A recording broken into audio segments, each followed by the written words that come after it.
Everyone said the same thing. They said Caitlin Clark was finally getting exposed.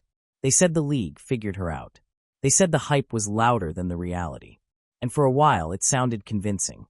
Missed shots. Tough games. Defenders crowding her the moment she crossed half court. Social media clips slowed down and replayed, not to understand what was happening, but to prove a point. The narrative was already written before most people even watched closely.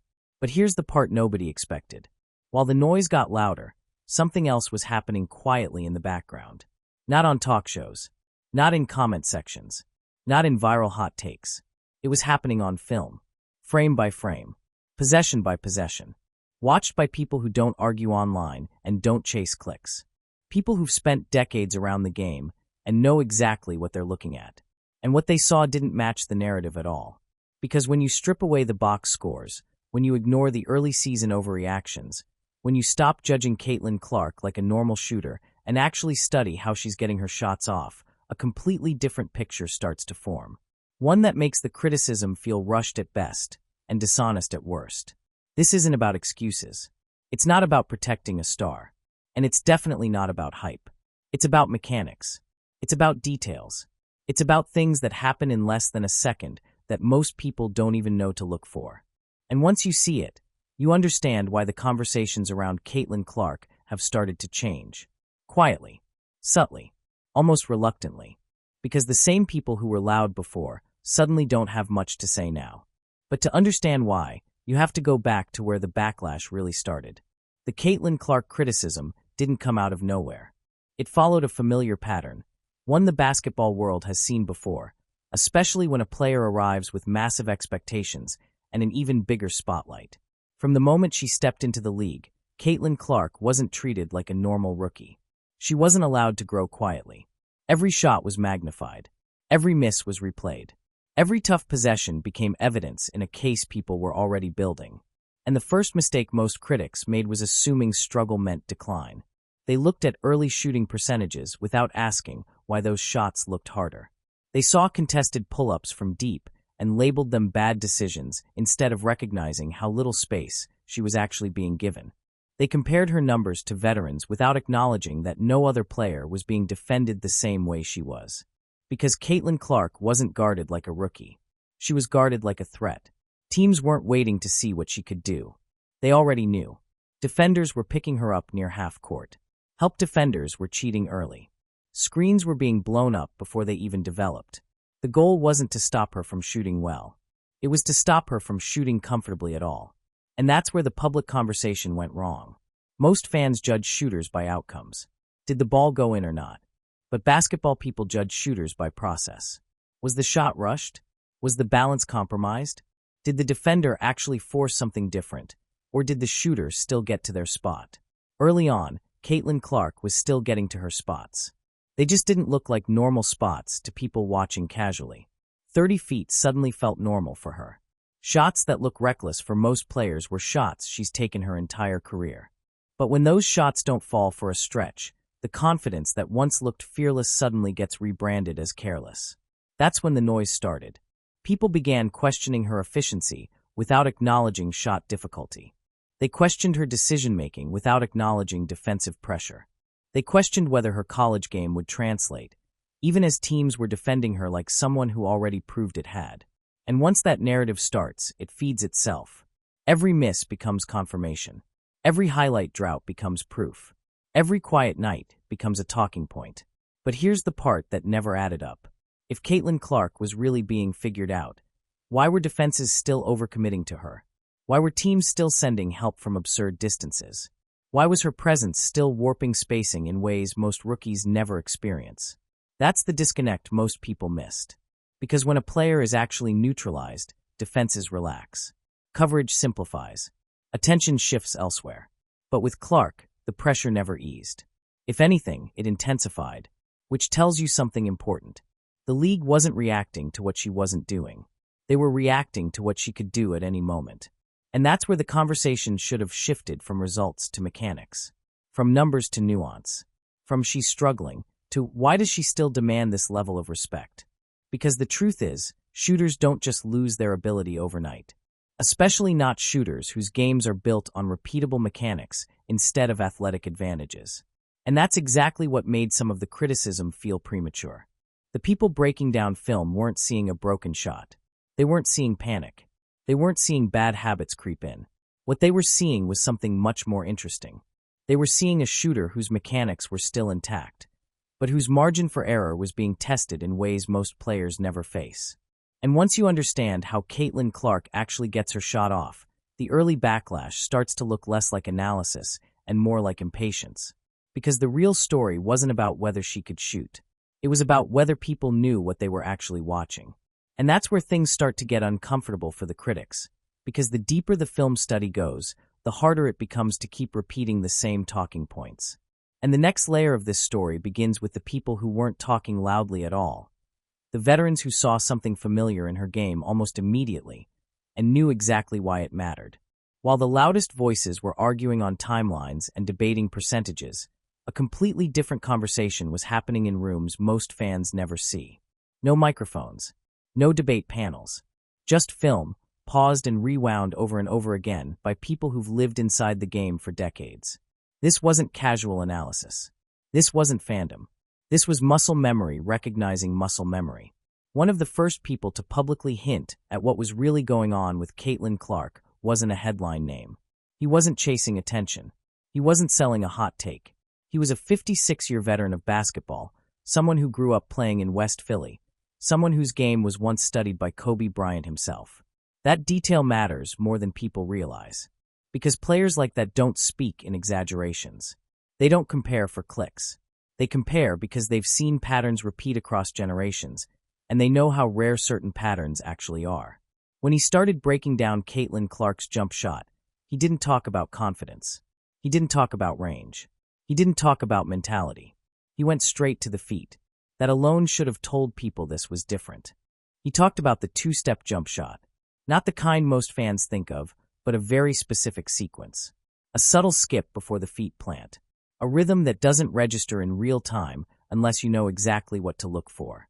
A motion so smooth it almost looks wrong if you've been taught basketball the traditional way. And that's why so many people miss it. Because this isn't the textbook 1-2 you teach kids. It's not the standard hop you see on every shooting drill. It's something that lives in between, something that only shows up when a player has experimented long enough to trust timing over structure. According to him, there are only a handful of players he's ever seen execute it correctly. Not attempt it. Execute it. Kevin Durant tries it, but it doesn't flow the same. The rhythm is slightly off. It works because Durant is 7 feet tall with an unblockable release, not because the mechanics are flawless. With Kobe Bryant, though, it was different. Every movement connected. The feet, the hands, the balance. It looked organic, like the body knew where it was going before the mind did. And then he said something that made people pause. He said Caitlin Clark does it smoothly, naturally, without forcing it. That's not praise. That's identification. Because this kind of footwork can't be faked. You can't just copy it in a workout and expect it to hold up under pressure. If the rhythm isn't yours, it falls apart the moment a defender closes hard or a shot clock speeds up. But Clark's didn't. What stood out wasn't just that she used the skip. It was when she used it, right before her feet plant. Right as the ball is already rising to her set point. Before her feet even leave the ground. That timing is everything. Most shooters bring the ball up after they jump. That's the sequence coaches teach. Feet set, jump, ball up, release. It's clean, it's simple, and it's predictable. Caitlin Clark flips that sequence on its head. Her ball is already moving before her body finishes loading. By the time a defender reacts to her feet leaving the floor, the shot is already halfway through its motion. It feels late because it is late. That's why contests against her always look frantic. And this is where the veteran comparison really starts to sting for the critics. Because when he mentioned Kobe Bryant and Peja Stojakovic in the same breath as Caitlin Clark, he wasn't saying she's greater. He was saying she understands something most shooters never fully grasp. How to let rhythm do the work. He talked about the gooseneck release. The wrist already loaded back at the set point. The ball rolling off the fingers with pure backspin. Not forced. Not guided. Just released. And then he pointed out something even subtler. Her feet aren't square. They're off to the left. Slightly slanted. Sometimes the right leg lands in front of the left. Sometimes it doesn't. And that variability is the tell. Because rigid mechanics break under pressure. Adaptive mechanics survive. Only a few players in history have been able to make that look natural. Most players who try end up off balance, fading unintentionally, or spraying the ball side to side. Clark doesn't. She looks balanced even when she's not supposed to be. And that's when it becomes clear this isn't about hot shooting stretches or cold nights. This is about something deeper. Something baked into how she moves, not just how she shoots. The veteran wasn't impressed by the makes. He was impressed by the efficiency of motion, the lack of wasted energy, the way everything connected before the shot even left her hand. That's why this breakdown mattered so much, and why so many people ignored it. Because it doesn't fit into highlight culture. You can't clip rhythm. You can't box score footwork. You can't argue with mechanics the same way you argue with percentages. But the people who know the game felt it immediately. They recognized something that usually takes years to develop, showing up in a 22-year-old rookie under the heaviest defensive pressure in the league. And once you realize that, the early season struggles stop looking like failure. They start looking like adjustment. Because when a shooter's mechanics are this advanced, the league doesn't try to stop the shot. It tries to disrupt the rhythm that creates it. And that's where the real chess match begins. Because what happens next isn't about talent versus defense. It's about timing versus anticipation. And the next layer of Caitlin Clark's game lives right there, in the split second where defenders think they've caught up and realize they're already behind. To the untrained eye, Caitlin Clark's shot sometimes looks strange. Not broken, not rushed, just unfamiliar. There's a moment, usually right before she rises, where defenders hesitate. Not because they're slow, but because their brain is trying to process something their body isn't used to reacting to. It looks like she might still be gathering. It looks like she might take another step. It looks like a drive could still be coming. And by the time that hesitation clears, the ball is already gone. That moment is the entire advantage. Most defenders are trained to read patterns. Basketball defense, at its core, is pattern recognition. One dribble, gather, hop contest. Or catch, set, jump contest. Once the brain recognizes the sequence, the body reacts automatically. Caitlin Clark disrupts that process. Her 1-2+ skip motion doesn't follow a clean, predictable rhythm. It inserts a micro-pause into the defender's decision-making, and that pause is devastating. Here's what's actually happening. When Clark approaches a shot off the dribble or the catch, she often uses a subtle skip just before her feet plant. It's not exaggerated. It's not dramatic. It's just enough to alter the cadence of her movement. The right foot hits, then the left, then both feet settle into the base almost instantly. But the key isn't the steps themselves. It's that the ball is already rising during that sequence. For most shooters, the ball comes up after the feet load. For Clark, the ball is synced with the feet, not delayed by them. So instead of a defender reading gather jump shot, they're reading gather wait shot. That delay is everything. Defenders are reacting to visual cues. When those cues don't line up with what they've been taught, they hesitate. They jump early. Or worse, they don't jump at all because they think there's still time. And that's why her shot looks so open even when it isn't. This is also why some defenders think she's traveling in real time. The rhythm is unfamiliar. The footwork doesn't fit the standard hop pattern they're used to guarding. It feels like an extra step, even though it's completely legal. That confusion doesn't just live in the defender's legs. It lives in their head. And basketball is too fast to second-guess. What makes this even more dangerous is that Clark doesn't use this motion every time. She chooses when to deploy it. Sometimes it's off a crossover. Sometimes it's off a simple catch. Sometimes there's a slight fake before the 1-2, just enough to freeze the defender's weight. That fake is subtle, but it's calculated. When a defender shifts their weight even an inch in the wrong direction, the skip becomes lethal.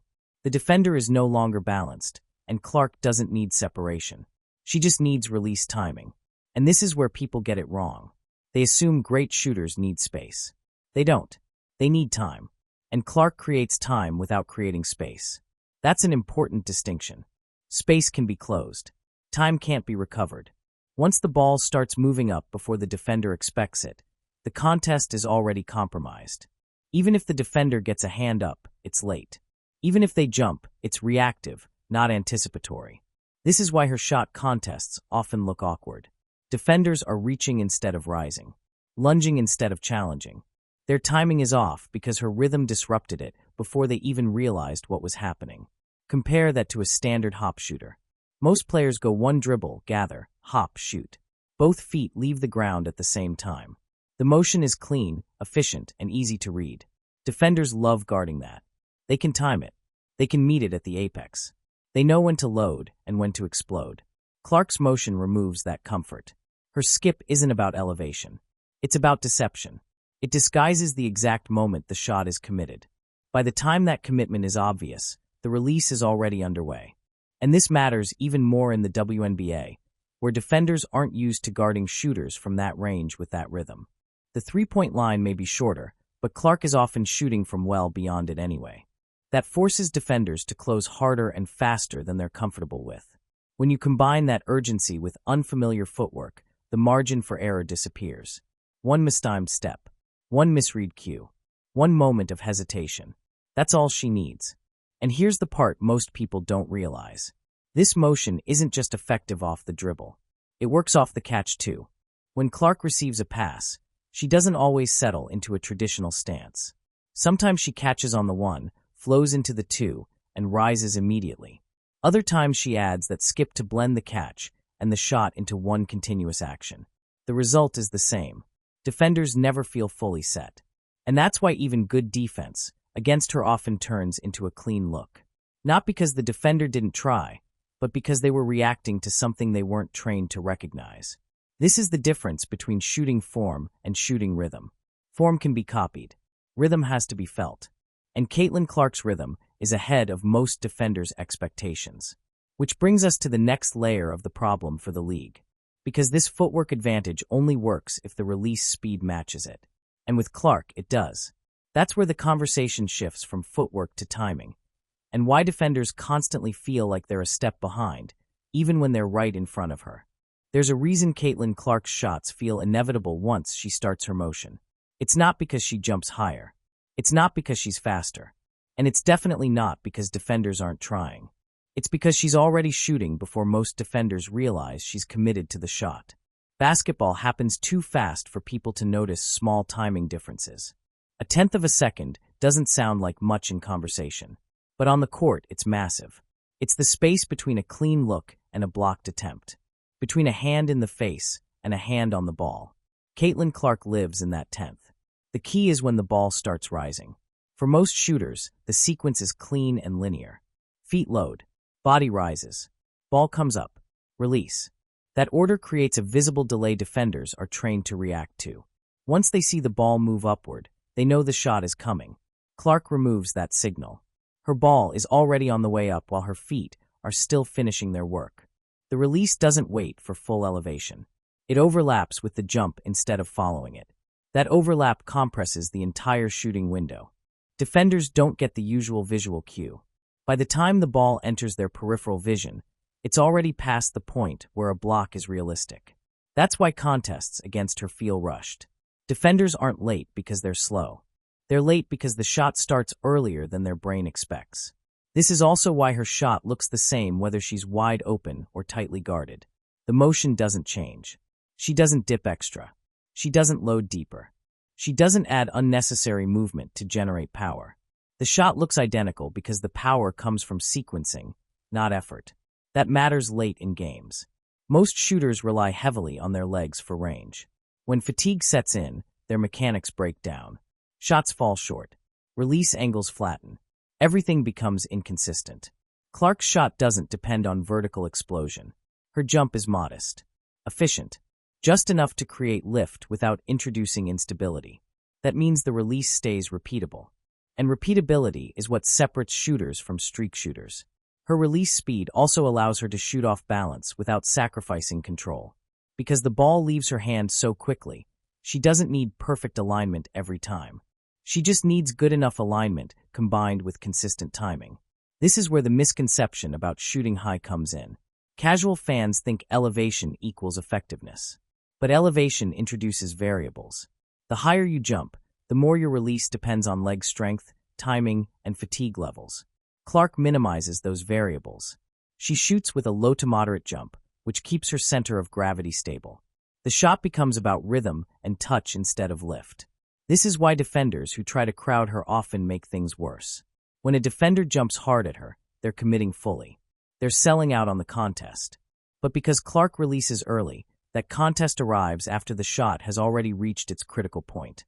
The defender ends up flying past the play while the ball is already in the air. It looks dramatic. It looks like great offense. But it's really just bad timing caused by unfamiliar sequencing. And this advantage compounds when you add her range. Defenders are closing out from farther distances, which means they're covering more ground in less time. That forces them to sprint instead of slide. When you sprint, your balance is compromised.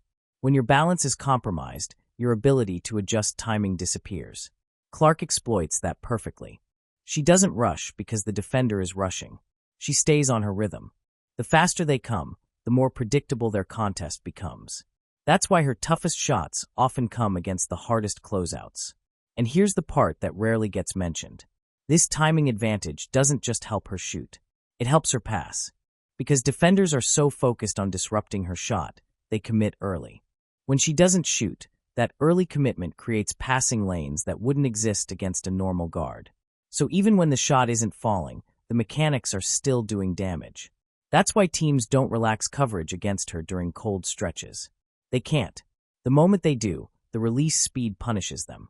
And this brings us to the next layer of her game. Because release speed alone isn't enough if the body isn't aligned to support it. The feet, the hips, the shoulders, they all have to work together. And with Caitlin Clark, they do. That's where the slanted feet and front leg landing come into play. And why her shot stays balanced, even when everything else looks chaotic.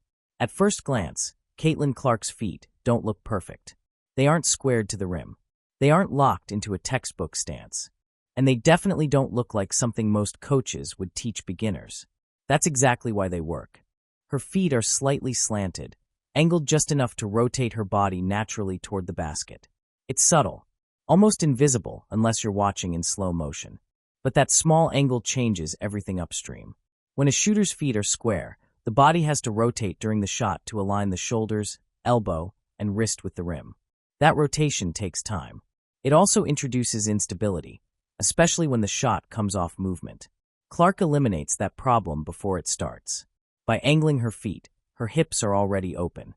Her shooting shoulder is already pointed toward the basket. The rotation happens early, before the ball even reaches the shot pocket. That means less motion during the release. Less motion equals fewer variables. And fewer variables equal consistency. This is why her right leg often lands slightly in front of the left. It's not a habit. It's a byproduct. When the body is angled, the front leg naturally steps through to stabilize the motion. For a right-handed shooter, that means the right leg leads. It acts as a counterbalance, especially when the shot comes off lateral movement. Instead of drifting or fading unintentionally, that front leg anchors her center of gravity. That's why she looks balanced even when she's moving sideways. This matters more than people realize. Most misses under pressure don't come from bad aim. They come from imbalance. The upper body is trying to compensate for what the lower body failed to control. Clark's lower body is doing its job early, so the upper body doesn't have to improvise. This alignment also explains why her elbow stays clean. When the feet and hips are aligned correctly, the elbow naturally falls under the ball. There's no need to force it inward. No need to tuck unnaturally. The line from shoulder to elbow to wrist forms on its own. That's the straightest path for energy transfer. Any deviation from that line introduces inefficiency. Extra muscle engagement. Extra adjustment. Extra margin for error. Clark's mechanics reduce that margin. Her elbow isn't locked rigidly. It's relaxed but controlled. Tight enough to stay on line, loose enough to adapt to movement. That balance between structure and freedom is rare. And it's why her shot looks the same whether she's stationary or moving. Now combine that with her shot pocket. Clark's shot pocket is low and slightly to the right side of her body. That placement is intentional. It shortens the distance the ball has to travel from catch to release. If her feet were square, the ball would have to cross her body to reach that pocket. That's extra motion, extra time. But because her feet are already angled, the ball moves almost straight up. That's efficiency. It might only save a few inches of travel, but those inches translate into fractions of a second. And as we've already seen, fractions of a second are everything at this level. This is why her shot stays compact under pressure. There's no wide sweep, no exaggerated dip, no unnecessary movement that defenders can react to. Everything stays tight. Her guide hand plays a role here too. It sits high on the side of the ball, providing stability without interfering. It's not lifting. It's not pushing. It's just there to keep the ball steady until the exact moment of release. And when the ball leaves her shooting hand, the guide hand is already gone. That timing matters. Guide hand interference is one of the most common flaws in shooters under pressure. The hand stays on the ball too long, adding unwanted spin or torque. Clark avoids that. Her release is clean because the alignment does the work for her. She doesn't need to guide the ball toward the rim. Her body is already pointed there. This also explains why her shot holds up off balance. When she's fading, when she's drifting, when she's forced into awkward angles, the same principles apply. Feet angled, hips open, front leg stabilizing, elbow under the ball. The shot doesn't collapse because the foundation doesn't.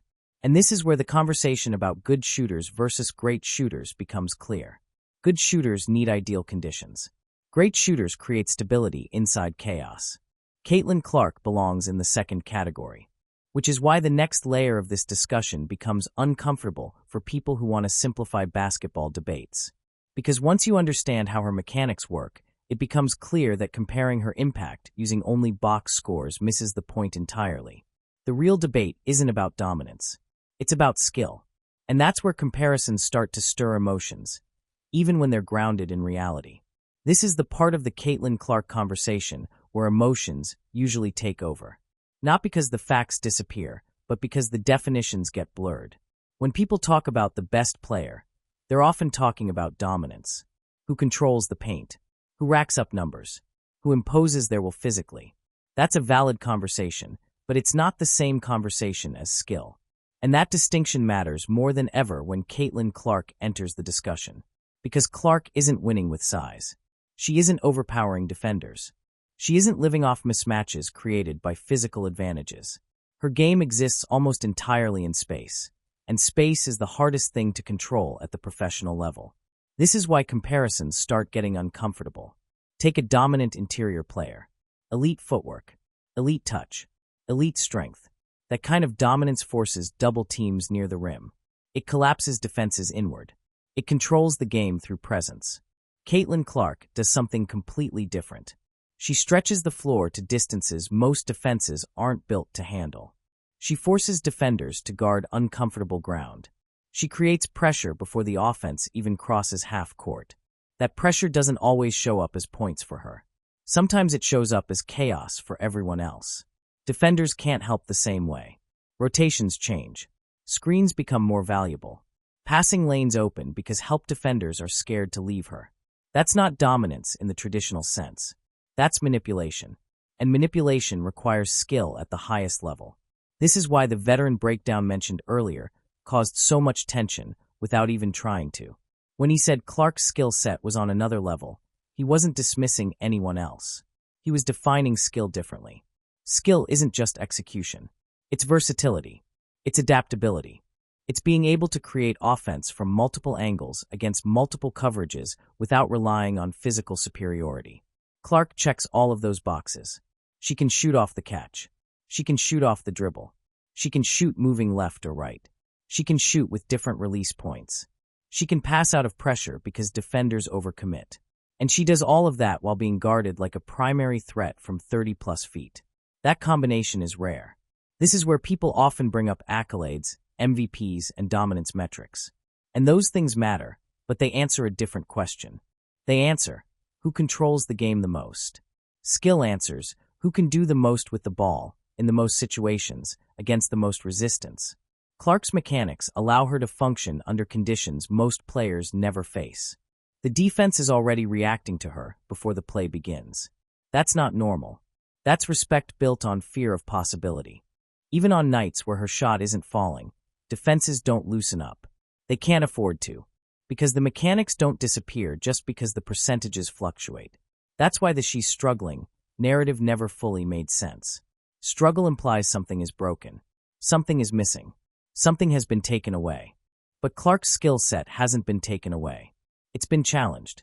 And challenging a skill set like hers requires extreme measures. Extended coverage. early help, aggressive traps, physical play far from the basket.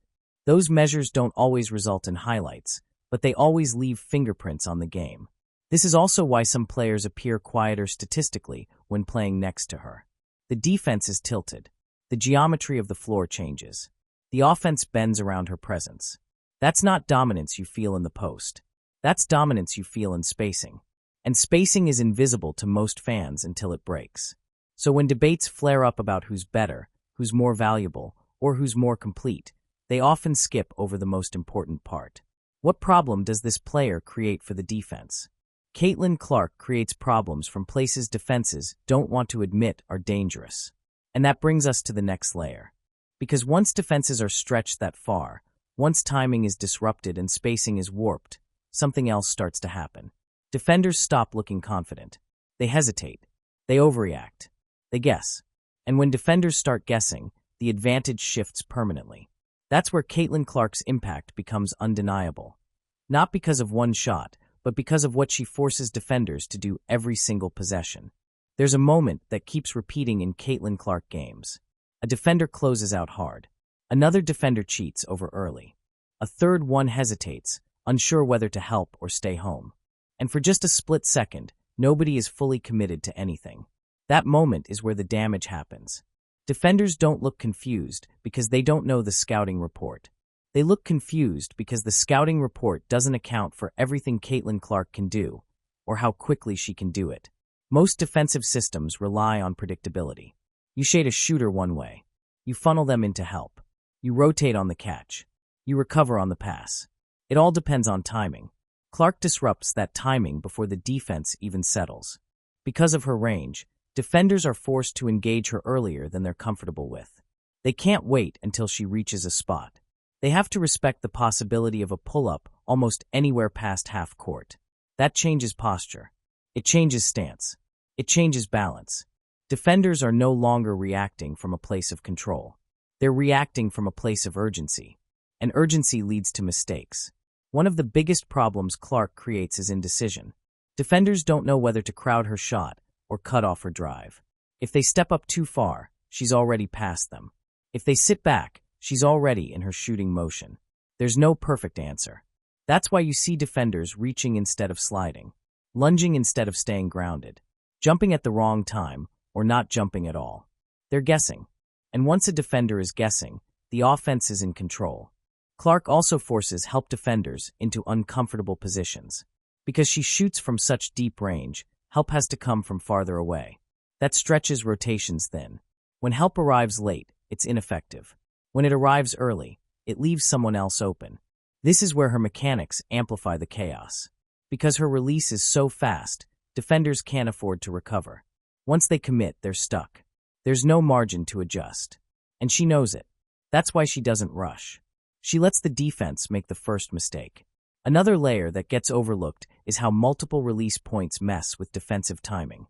Defenders usually learn a shooter's release angle. They learn when to jump. They learn where to contest. Clark doesn't give them that consistency. Sometimes the release is high. Sometimes it's quick and low. Sometimes it comes off the dribble. Sometimes off the catch. The defender has to identify the shot type in real time. By the time they do, it's too late.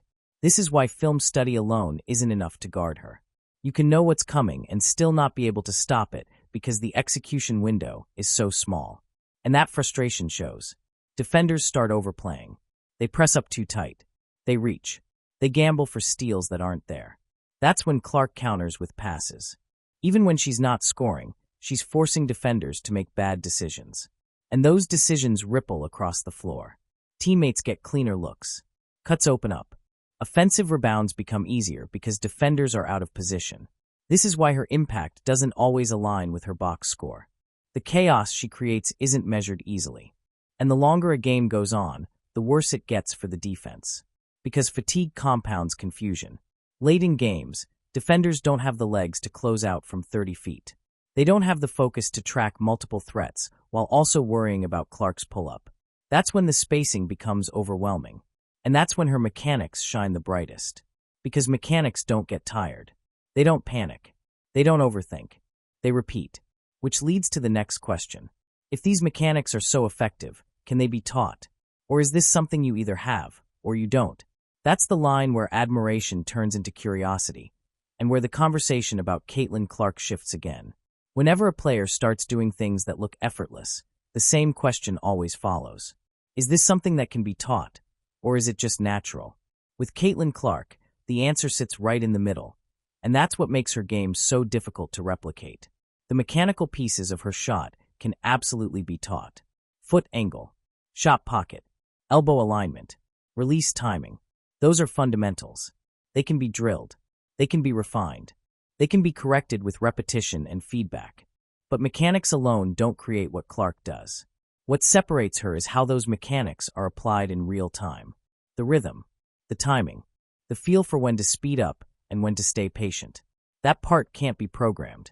You can show a player the 1-2 skip. You can slow it down. You can explain why it works. But unless the player understands when to use it, it becomes robotic, predictable, easy to guard. Clark's footwork isn't a move. It's a response. She doesn't decide ahead of time which rhythm she's going to use. She reads the defender. She feels their balance. She senses their momentum. And then she chooses. That decision happens faster than conscious thought.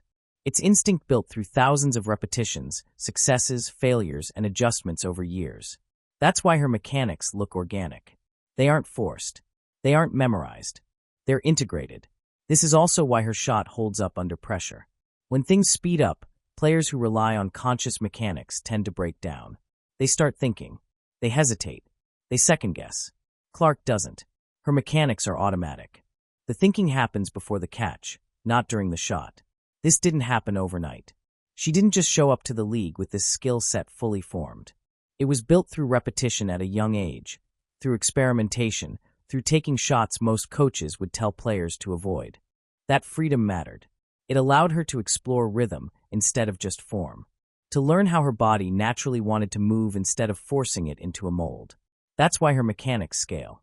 As the defense gets better, the mechanics don't fall apart. They adapt. That adaptability is the real separator. Most shooters are comfortable in drills. Some are comfortable in games. Very few are comfortable when defenders are selling out to stop them. Clark is, because she isn't relying on one solution. She has options, different release points, different rhythms, different reads, and the mechanics support all of them. This is also why defenses can't simply make adjustments and move on. Adjustments work when a player has habits you can disrupt. Clark has principles, not habits. Principles adjust with context. And that brings us to the most telling part of this entire story. If these mechanics were fragile, if they were built on confidence alone, the early backlash would have broken her rhythm. The pressure would have forced changes. The shot would have flattened. The hesitation would have shown. But it didn't. The mechanics stayed the same. The process stayed the same. The shots kept coming. And slowly, quietly, the noise started to fade. Because it's hard to argue with something that keeps repeating itself under stress. Which leads us to the final shift in the narrative. Not a sudden breakout. Not a viral moment. But a gradual realization. The criticism didn't disappear because Caitlin Clark proved people wrong with one game. It disappeared because the film stopped supporting the arguments against her. And that's where this story ends, not with celebration, but with understanding. The shift didn't happen all at once. There wasn't a single game that forced everyone to change their minds. No dramatic turning point. No viral moment where the entire conversation flipped overnight. It happened slowly, almost uncomfortably. The same voices that were loud early in the season didn't suddenly admit they were wrong.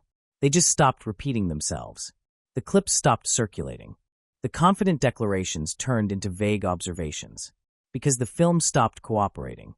Every argument against Caitlin Clark depended on one assumption, that her struggles were mechanical, that something about her game wouldn't hold up, that defenders had cracked the code. But the more possessions people actually studied, the harder it became to support that claim. Her shot wasn't rushed. Her balance wasn't compromised. Her footwork wasn't breaking down. The misses were there, sure, but the process stayed clean. And in basketball, process always wins long-term. As games piled up, something became clear. Defenses weren't adjusting away from her. They were doubling down, extending pressure, committing more resources, not fewer. That alone should have ended the debate. Because teams don't overreact to players they've figured out. They overreact to players they're afraid of. And Caitlin Clark was still drawing fear. You could see it in how defenders approached her. They were cautious. They were tense. They were guarding her like one mistake would cost them. That's not how you guard a player you don't respect. This is also where the tone of coverage began to change. Subtly, analysts stopped leading with percentages and started mentioning spacing. Shot difficulty. Defensive attention. The language shifted. Struggling became adjusting. Inefficient became high-degree difficulty. Overhyped became still dangerous. No apologies. No announcements. Just a quiet retreat. And that's often how real basketball truth surfaces. Not through arguments, but through repetition. Because when a player keeps generating the same advantages night after night, eventually the excuses run out. You can blame variance for a game. Maybe two. But you can't explain away a season of defensive overcommitment. The mechanics kept showing up. The footwork stayed sharp. The release stayed quick. The range stayed respected. And the noise faded. What replaced it wasn't praise. It was acceptance. Acceptance that Caitlin Clark isn't a novelty. Acceptance that she isn't just a volume shooter. Acceptance that her game isn't built on confidence alone. It's built on details. Details most people never notice until they're forced to. That's why the silence is louder than the criticism ever was. Because it signals something more important than agreement. It signals understanding. And once that understanding spreads, the conversation doesn't go backward. The question stops being whether Caitlin Clark belongs. It becomes how defenses are supposed to live with her presence for the next decade. Because shooters with this kind of foundation don't fade. They evolve. They adjust. They endure. And if you know what you're watching, if you understand the rhythm, the timing, the physics, you realize you're not just seeing great shooting. You're seeing a skill set that ages well. One that survives pressure. One that survives attention. One that survives narratives. And that's the part that no one who rushed to judge early wants to revisit. Because the film never lied. They just weren't ready to look closely enough. Once you understand what's actually happening on the court, it changes how you watch Caitlin Clark forever. You stop waiting for the highlight. You stop staring at the box score. You start watching the moments before the shot. The feet. The rhythm. The defender's hesitation. You notice how often the defense is already compromised before the ball even leaves her hand. You notice how rarely her mechanics break, even when the pressure ramps up. You notice how the game bends around her presence, even on nights when the numbers don't scream dominance. That's when the conversation finally catches up to the reality. Caitlin Clark isn't surviving the league on confidence. She isn't relying on streaks. She isn't getting by on hype or favoritism or attention. She's operating on fundamentals that don't erode under stress. And that's why the early criticism couldn't hold. Because criticism needs cracks to grow. It needs visible flaws. It needs breakdowns. And those breakdowns never came. What came instead was adjustment. On both sides. Defenses throwing everything at her. Clark responding without changing who she is as a player. The mechanics staying consistent while the situations got harder. That's not coincidence. That's foundation. This is what elite skill actually looks like at the professional level. Not perfection every night, but reliability under pressure. Not domination in one area, but adaptability everywhere. And that's why the conversation around Caitlin Clark didn't flip loudly. It settled. People stopped arguing because the film stopped giving them ammunition. Because once you understand the details, the 1-2 skip, the early ball rise, the slanted feet, the controlled release, the results make sense. Good nights and bad nights both fit the same framework. And frameworks last. That's the difference between players who burn bright and players who endure. So the next time you watch Caitlin Clark pull up from a distance that makes no sense, the next time you see a defender fly by just a split second too late, the next time the shot looks easy when it shouldn't, you'll know why. And if you're someone who actually wants to understand basketball, not just react to it, this is the kind of breakdown that separates noise from truth. If you want more real film-based breakdowns, real basketball context, and stories that don't follow the headlines but explain them, make sure you subscribe. Because we don't chase narratives here, we break them down. And this story, it was never about hype. It was always about the details.